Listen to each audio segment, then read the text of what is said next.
Good morning students, 8th class. Welcome again to your science class. And beta, we are still reading about your first chapter, which is crop production and management. And in this chapter we have already learnt on yesterday that types of crops on the basis of season, like kharif fasal or kharif crops or rabi crops with example. Now go ahead. और your next topic is basic practices of crop production. फसल उत्पादन के लिए जो प्रबंधन किया जाता है या बेसिक प्रैक्टिसेस कार्य किए जाते हैं वो देखेंगे। Now Boojho wonder to know why paddy can not be grown in the winter season. Boojho ये जानना चाहता है कि पैडी की जो फसल है वो विंटर सीजन में क्यों नहीं होती है। सो पहले replied paddy requires a lot of water. Paddy की फसल या चावल की फसल को बहुत ज़्यादा पानी की आवश्यकता होती है, देयरफॉर इसीलिए it is grown only in the rainy season. इसीलिए ये केवल रेनी सीजन में ही बोई जा सकती है। कल्टीवेशन ऑफ क्रॉप्स, फसलों की खेती करना, involve several activities undertaken by farmers over a period of time. देखिए, एक ही समय में खेती करने के लिए किसानों को बहुत सारे स्टेप्स करने पड़ते हैं या बहुत सारे टास्क करने पड़ते हैं। You may find that these activities are similar to those carried out by a gardener और even by you when you grow ornamental plants in your house. और ये सारी एक्टिविटीज़ अगर आप जानेंगे तो बिल्कुल सेम वैसी ही है जैसे कि एक माली जो है वो बगीचे में पौधे लगाते समय करता है, या फिर हम लोग जो है वो या आप लोग ऑर्नामेंटल प्लांट जो अपने घर में लगाते हैं, यानी सजावटी पौधे लगाते समय जो भी एक्टिविटीज़ करते हैं, ये सब वही एक्टिविटीज़ है which were done by the farmers. These activities और task are referred to as agricultural practices.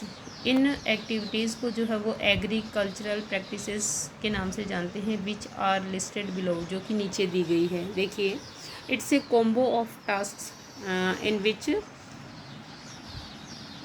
the given below tasks are undertaken by the farmers. First, preparation of soil, पहला है मिट्टी को तैयार करना, शोविंग। सेकंड है बोना, बीज को बोना। Third, adding manure and fertilizers और मैन्योर यानी खाद देना, उर्वरक और खाद देना बोने के बाद में। फोर्थ है उर्वरक और खाद देने के बाद में इरिगेशन करना पड़ता है, सिंचाई करनी पड़ती है।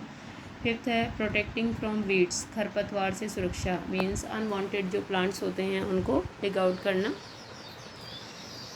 नाउ सिक्स्थ हार्वेस्टिंग और सेवेंथ है स्टोरेज, मतलब फसल जब पक जाती है तो उसको हार्वेस्ट करना, कटाई करना, उसकी अलग करना उसको। एंड सेवेंथ है स्टोरेज, जो भी दाने हमें मिलते हैं उसको किस तरह से स्टोर करना है। वी विल सी और we will learn about the all steps here. So first step is preparation of soil। देखिए, मिट्टी को तैयार करना क्या है। and one more thing students, these all activities we have to done in a sequence or one by one, means इन सारी activities को एक सीक्वेंस में करना पड़ता है। If we not done preparation of soil, तो हम लोग जो है वो किस तरह से शोविंग करेंगे। अगर मिट्टी तैयार नहीं होगी तो किस तरह शोविंग करेंगे, ठीक है, उसका कोई बेनिफिट हमको नहीं होगा अगर हम लोग विदाउट प्रिपरेशन ऑफ सॉइल के शोविंग कर देते हैं। और अगर हमने प्रिपरेशन ऑफ सॉइल कर दी है और directly adding manure and fertiliser उसके बाद आफ्टर हम लोग शोविंग करते हैं तो उसका भी इतना अधिक बेनिफिट नहीं होता है हमको। Preparation of soil, the preparation of soil is the first step before growing a crop. ये फर्स्ट स्टेप है किसी भी फसल को बोने से पहले। One of the most important task in agriculture is to turn the soil and loosen it. ये जो एक महत्वपूर्ण टास्क या कार्य है जो मिट्टी को पोला बनाने के लिए किया जाता है। This allows the roots to penetrate deep into the soil. और मिट्टी को पोला बनाने से पौधों की जो जड़ें हैं वो गहराई में स्थित हो जाती हैं मिट्टी में। The loose soil allows the root to breathe easily even when they go deep into the soil. और जैसे जैसे लूज सॉइल होगी, अगर मिट्टी पोली होगी तो उसमें जड़ें जो है वो गहराई तक चली जाएंगी। और जब ये जड़ें गहराई तक जाएंगी तो मिट्टी पोली होने के कारण इनको आसानी से जो है वो एयर मिल जाएगी और ये इजीली ब्रीथ कर सकेंगी। Why does the loosening soil allow the roots to breathe easily. अब देखिए, पोली मिट्टी में जो है वो किस तरह से आसानी से रूट्स जो है ब्रीद आउट कर लेती हैं। The लूजन soil helps in the growth of earthworms and microbes present in the soil. ये जो लूजन सॉइल है या पोली मिट्टी है, इसमें आसानी से जो है अर्थवॉर्म्स और माइक्रोब्स जो सूक्ष्म जीव हैं वो आसानी से इसके अंदर जो है वो अपनी ग्रोथ करते हैं, क्योंकि मिट्टी पोली होती है तो ये आसानी से उसके अंदर घुस जाते हैं। These organism are friend of the farmers since they further turn and loosen the soil and add humus to it. ये जो जीव हैं ये किसान मित्र कहलाते हैं, कृषक मित्र। We know very well that earthworm is called farmer friend. ठीक है, फार्मर का फ्रेंड कहा जाता है अर्थवॉर्म, क्योंकि ये जो है मिट्टी खाते हैं, केंचुए मिट्टी खाते हैं और उसमें घुस जाते हैं। इस तरह से उसको ये लूजन कर देते हैं और आसानी से उसके अंदर एयर, सनलाइट एट्सेट्रा जो है वो एंटर हो जाते हैं और वहाँ से पौधों को मिल जाते हैं। But why the soil needs to be turn and loosen, लेकिन फिर भी जो है वो सॉइल को पोला बनाना क्यों ज़रूरी है। You have learned in the previous classes that soil contains minerals, water, air and some living organism in addition. ठीक है, आप पिछली कक्षाओं में पढ़ चुके हैं कि मिट्टी के अंदर जो है वो मिनरल्स, वाटर, एयर, ये सब चीज़ें जो है वो लिविंग ऑर्गेनिज्म ये सब होते हैं। इन एडिशन इसके अतिरिक्त डेड प्लांट्स एंड एनिमल्स, मरे हुए पौधे और जंतु get decomposed by soil organism. Soil के अंदर जो माइक्रोब्स होते हैं उनके द्वारा मरे हुए जंतु और पौधे जो हैं वो डिकम्पोज किए जाते हैं या अपघटित किए जाते हैं, उनको छोटे छोटे पार्टिकल्स में चेंज किया जाता है। इन दिस वे, इस प्रकार various nutrients in the dead organism, इस तरह से जो मरे हुए जीव हैं उनके जो वेरियस न्यूट्रिएंट्स हैं उनमें उपस्थित जो कई पोषक तत्व हैं are released back into the soil, वो मिट्टी में चले जाते हैं वापस।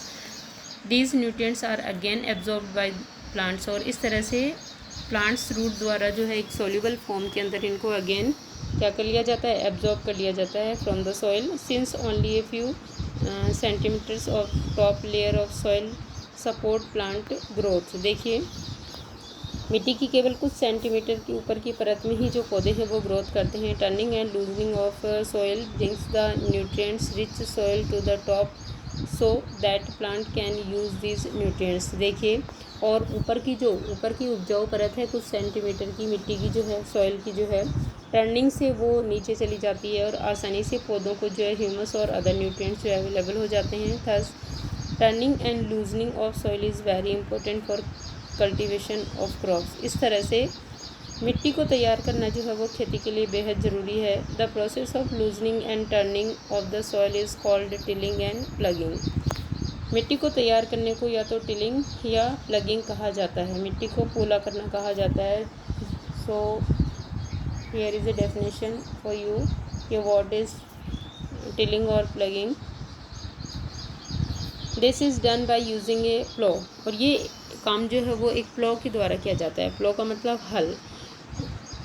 Now ploughs are made of wood और आयरन। प्लो जो है, हल जो है वो या तो लोहे के बनाए जाते हैं या फिर लकड़ी से बने होते हैं। If the soil is very dry, यदि सॉइल जो है वो बहुत ड्राई है, it may need watering before plugging, तो फिर मिट्टी को पोला बनाने से पहले उसमें हमें पानी देना पड़ेगा, यानी उसकी वाटरिंग करनी पड़ेगी। The ploughed field may have big clumps of soil called crumbs. ठीक है, अब द प्लॉट फील्ड, मिट्टी को पोला बनाते समय हल चला देते हैं हम उसमें। ऐसे खेत के अंदर बड़े बड़े मिट्टी के ढेले होते हैं, क्लम्स में ढेला, ठीक है, जिनको क्या कहते हैं हम लोग, क्रम्स कहते हैं। मिट्टी के बड़े बड़े जो डगले या ढेले होते हैं उनको हम लोग क्रम्स कहते हैं। It is necessary to break these crumbs, इनको तोड़ना बेहद ज़रूरी होता है। Levelling the field is beneficial for sowing as well as for irrigation. अगर हम लोग इसकी लेबलिंग कर लेते हैं, इसको समान कर लेते हैं, मिट्टी में पड़ी खेत में पड़ी मिट्टी को उबड़ खाबड़ नहीं रहने देते हैं और उसको लेबल में कर लेते हैं, तो ये इरीगेशन के लिए भी बेनिफिशियल है और शोविंग के लिए भी बेनिफिशियल है। Labelling of soil is done with the help of A labeller, और ये जो कार्य है वो एक लेबलर के द्वारा किया जाता है। Sometime manure is added to the soil before tilling, कभी कभी जो है वो टिलिंग के पहले ही मैन्योर ऐड किया जाता है। This helps in proper mixing of manure with soil, इसलिए ताकि जब हम लोग मिट्टी की टिलिंग कर रहे हैं उस दौरान मिट्टी जब उलट पुलट होगी तो ये खाद भी उसके साथ आसानी से अच्छे से मिक्स हो जाएगी। The soil is moisten before sowing. अब देखिए बीज बोने से पहले सॉइल को जो है वो नम किया जाता है, मिट्टी को नम किया जाता है, यानी उसमें कुछ पानी का छिड़काव किया जाता है। Now plough, what is plough? This is being used since ancient time for tilling the soil. ये जो हल हैं या ये जो उपकरण है वो प्राचीन समय से ही मिट्टी को उलट पलट करने के लिए, तैयार करने के लिए जो है काम में लिया जाता रहा है। Adding fertilizers to the crop, इसके अलावा फर्टिलाइजर्स को क्रॉप में ऐड करने के लिए, रिमूविंग द वीड्स, खरपतवार को निकालने के लिए, एंड टर्निंग द सॉइल, और मिट्टी को उलट पलट करने के लिए प्लो जो है काम में लिए जाते हैं। This is made of would and it's drawn by a pair of bulls. ये जो है लकड़ी का बना होता था पहले, अभी भी लकड़ी से बनते हैं बट आयरन की ज़्यादा मिलते हैं, और इसको खींचा जाता है ए पेयर ऑफ बुल्स, बैलों के एक जोड़े के द्वारा, और अदर एनिमल्स या फिर अदर एनिमल लाइक हॉर्सेज और कैमल्स के द्वारा। It contains a strong triangular iron strip, इसके अंदर एक मजबूत जो है वो ट्रायंगुलर यानी कोन शेप या कीपाकार जो है वो स्ट्रिप होती है, called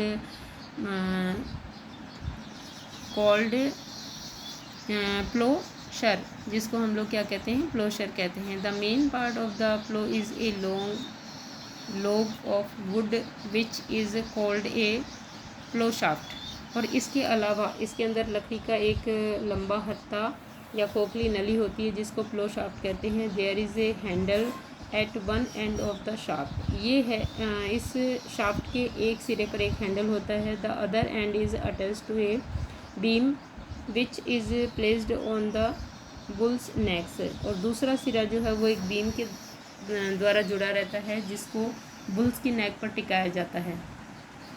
one pair of bulls and a man can easily operate the plough, बैलों का एक जोड़ा या इंसान जो है वो इसे आसानी से खींच सकते हैं। देखिए द इंडिजिनस वुडन प्लो, प्राचीन जो या ट्रेडिशनल या जो घरेलू कह सकते हैं, स्वदेशी कह सकते हैं, exact mean the indigenous wooden plough, लकड़ी का जो स्वदेशी प्लो या हल था, is increasingly being replaced by iron plough nowadays, आजकल उसे जो है वो तेज़ी से आयरन प्लो में बदल दिया गया है। नाउ नेक्स्ट टूल इज़ हो, it is a simple tool which is used for removing weeds and for loosening the soil. ये एक सिंपल टूल है जिसको हम लोग कुदाल या कुदाली कहते हैं, हो कहते हैं इंग्लिश में, जो वीड्स को रिमूव करने के लिए या सॉइल को लूज करने के लिए काम में लिया जाता है। It has a long rod, इसमें एक लंबी छड़ होती है, ऑफ वुड लकड़ी की और आयरन या फिर लोहे की। A strong broad and bent plate of iron is fix to one of its end, और एक लोहे की मजबूत और बड़ी पत्ती, चौड़ी पत्ती इसके एक एंड पर फिक्स की जाती है। Now here is the diagram of plough, it is a wooden plow,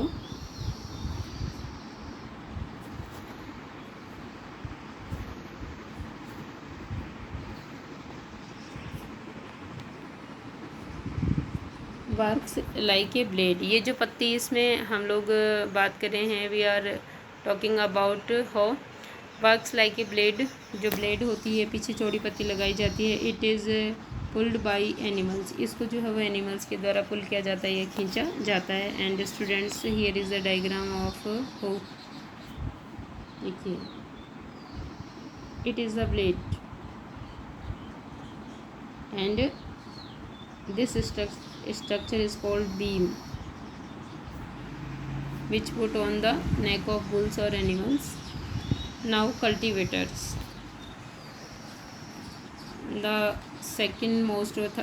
third most tool is cultivator. Nowadays plugging is done by tractor driven cultivator, आजकल जो है प्लगिंग जो है वो ट्रैक्टर के द्वारा चलाए गए कल्टीवेटर के द्वारा की जाती है। The use of cultivator save labour and time, cultivator जो ट्रैक्टर से यूज़ करते हैं हम लोग, उससे लेबर यानी परिश्रम और टाइम की बचत होती है, और जल्दी से ही हम लोग जो है वो बड़े खेत की भी प्लगिंग आसानी से इजीली कर लेते हैं। So students, you will draw the diagram of hoe and a plow, and what is plow, what is the preparation of soil, and the basic step of agricultural practices. ये सारी चीज़ें you will do in your notebook. Okay students, your next topic in your next videos on tomorrow.